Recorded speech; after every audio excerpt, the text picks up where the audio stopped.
Alright guys, so today we're going to take a break from true wireless earbuds to check out a very interesting pair of IEMs. And the pair that we're going to check out are the Humka Hamlet M's. Now I'm going to go ahead and assume, just like me, a lot of you guys have probably never heard of this company, and that is because it's in the Chi-Fi market. A lot of people are not familiar with these brands because a lot of people know who Sennheiser or Shure or Sony or all of those other companies that make some really good IEMs. But companies like these usually don't get as much exposure. But what makes this interesting is it also tends to go down a different path than these other IEMs. They're not trying to sound flat. They're not trying to have that reference style sound. The designs are usually a little bit more unique.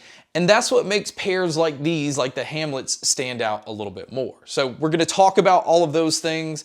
We're gonna talk about the sound. We're gonna see what all comes inside the box and see if it's worth its retail price of $198. Now, after listening to these for the last few weeks and trying them with a bunch of different sources, I basically have the same feeling that I had the first time that I listened to them. This essentially is a bass lover's pair of IEMs. Now, we will talk about this a little bit more once we get to the actual sound, but moving over to talking about the design and what all they've actually put into these, they have used what they're calling an aviation grade aluminum magnesium alloy. So it does have a little bit of weight to it, but it feels very well balanced while it's in your ears, which means that I had no issues with these moving around or ever feeling like they were gonna fall out. And that's also because, you're using the headphone cable that goes behind the back of your ear, which is basically like what all IEMs use. And the cable that they're using on this pair is just a single crystal copper silver plated wire. So it does still have that like twisted braided look to it, but it is a thinner cable, which means it has a lot more flexibility. I've tried a lot of IEMs and headphones where the cable's a little bit thicker, and usually that tends to feel like you can't move around as much, or it feels like it's just gonna kind of push up and pull the IEMs out of your ears. So I didn't have that with this pair, and I really like the design. I like the silver and red look that these have. Now the cable itself that we were talking about, it does use the dual pin connection. It is the 0.78 millimeter. So this is like a common size that a lot of you guys that already use IEMs probably already have cables that you would use maybe in place of this. The other end uses a normal 3.5 millimeter headphone jack cable. It's easy to plug these into phones, and I used it with the Nintendo Switch. You can use it with tablets or pretty much anything that has a normal headphone jack. And the good thing about this as well is the impedance level on these are only 32 ohms. So it didn't take having to use an amp to plug it into the phone or the Switch or anything. And I was still able to get a really decent amount of volume out of them. But I'm still gonna say that the best way to get the most out of these is to plug them into an amp, especially if you're gonna be using these sitting at a desktop. That was just like the way that I use these the most. But it's just nice to know that you don't have to if you are gonna just use them on the go. Now, some other things other than the cable that they include inside the box is you actually get 3 sets of silicone ear tips, and you also get 3 sets of foam ear tips. Now, I know a lot of people prefer foam ear tips because it gives you better isolation. I personally still prefer silicone ear tips.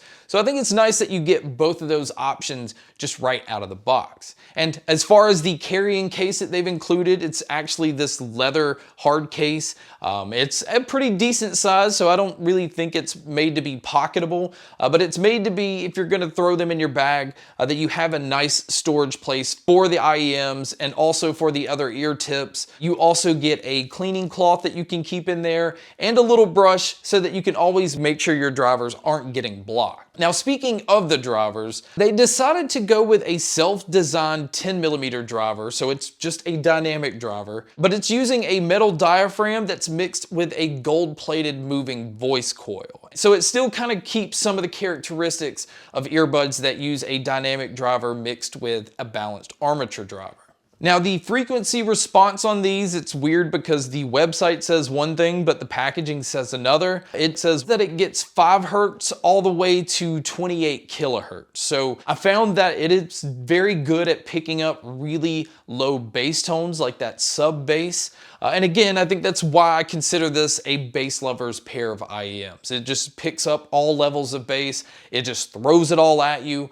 And it's not trying to be cute about it. It's not trying to hold it back, but it still is very fast. So if you're listening to genres like metal where the drums are just hitting very fast and just repeatedly, it still allows it to have that characteristics of being able to hear each time the drum is being hit. It just doesn't sound like this cluttered, boomy mess right here in front of you. And the way that they were able to just still keep the mids and the treble elevated as much as they are and not get drowned out by the bass. So that allowed these to have very aggressive mids, because no matter what genre or game or movie or anything that I was listening to, it always sounded like that person was right up here in front of me. I mean, you can hear subtle characteristics in vocalists. It was always extremely clean, and it never allowed the music to just push it back. Or if there's explosions in a movie, you didn't feel like people maybe screaming or whatever just sounded way off. And same thing with the treble. The treble, they pushed up to being very, very bright, but they capped it off right before it gets to that harsh level. So it never had that where, you know, your S's and all had that sibilant sound. It never sounded way too aggressive when it came to the treble,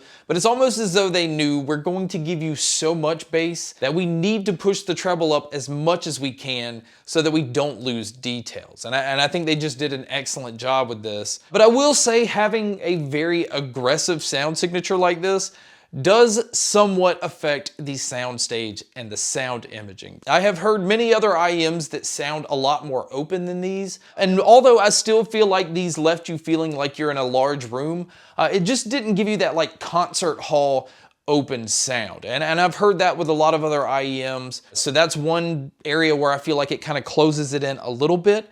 But the ability to be able to hear the separation between instruments and where the direction of all of them are coming from, this pair did a fantastic job with. It just didn't sound as pushed back as some other ones. So my overall opinion on these is pretty simple. I mean, it's from a company you've never heard of. So coming in at 200 bucks, a lot of people may not be comfortable buying from a company they've never heard of. But I can say this, the build quality that I've experienced while testing these and the sound quality, it definitely competes with IEMs that are on a higher price level. The only thing I will say is this though, if you are an audio purist, if you're looking for that just flat, clean sound and not having different things have a little more color to it, this is one of those pairs I would say don't even look at. Don't think about it, because they're not trying to hide any of that. They're trying to give you as much of everything that they possibly can, and it is a very aggressive, in-your-face IEM. But in my opinion, it just made everything very fun to listen to. I love using this with my Switch because gaming sounds so much better this way. Gaming to me doesn't sound good when it's flat because explosions and different things just don't have as much life to them. And same thing with music. I just like to enjoy music in a way where I'm feeling the bass of drums, or I have a little bit more sharpness and treble because it just, I don't know, that's my preference when it comes to a sound signature, and that is definitely what these nailed. And so if you're somebody that just wants to have fun listening to a bunch of different things, the Humka Hamlet M's are definitely one of those pairs that I would recommend.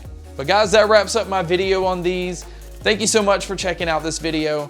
Thank you so much for checking out all the other videos. And as always, make sure to stay tuned for more.